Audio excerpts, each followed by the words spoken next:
ജാതി ചോദിക്കുന്നില്ല ഞാൻ സോദരീ ചോദിക്കുന്നു നീർ നാവു വരണ്ട പോ ഓമലേ തരൂ തെല്ല്. ആദ്യമായൊരു ചണ്ടാല യുവതി സഹോദരി എന്ന്, ഭഗിനി എന്ന്, ദാഹിക്കുന്നു ഭഗിനി എന്ന്. അത് വെറും വെള്ളമല്ല ചോദിക്കുന്നത്, കൃപാരസമോഹനം കുളിർ തണ്ണീർ. ഒരു കൈക്കുമ്പിൾ വെള്ളത്തിൻ്റെ വിശേഷണ പരമ്പരയാണ് കൃപാരസമോഹനം കുളിർ തണ്ണീർ അല്ലേ. ഇത് ആശാൻ്റെ ആ കയ്യെഴുത്ത് പ്രതികളുടെ പഠനം, എം ബഷീർ നടത്തിയിട്ടുള്ള പഠനത്തിൽ നോക്കിയാൽ കാണാം. ആശാൻ ആദ്യം ജലമെന്ന് എഴുതിയിട്ട് മതി വരാതെ അതിനെ തണ്ണീരാക്കുകയാണ് വെട്ടി.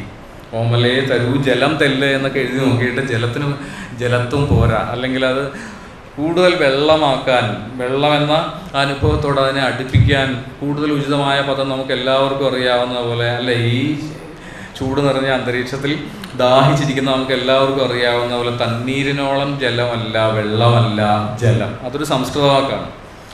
ഈ ജലത്തേക്കാൾ കൂടുതൽ ആ അനുഭവത്തോട് അടുത്ത് നിൽക്കുന്നുണ്ട് വെള്ളം. അതൊരു കവിതയിലാവുമ്പോൾ തണ്ണീരിനാണ് കൂടുതൽ കാവ്യ ഔചിത്യം അല്ലേ. തണുത്ത നീരാണ് തണ്ണീർ, അതും കൃപാരസമോഹനം കുളിർ തണ്ണീർ. ഈ ഒരു കൈക്കുമ്പിൾ ജലത്തിൻ്റെ ധാരധാരയായിട്ടുള്ള വാർത്തുകൊടുത്ത മാതങ്കി ആനന്ദനെ വാർത്തുകൊടുത്ത ജലം പോലെ ധാരധാരയായിട്ടുള്ള പദങ്ങളുടെ, വിശേഷണ പദങ്ങളുടെ ഒരു പരമ്പരയിലൂടെയാണ് ആശാൻ ആ ജലത്തെ വർണ്ണിച്ച് പൊലിപ്പിക്കുക.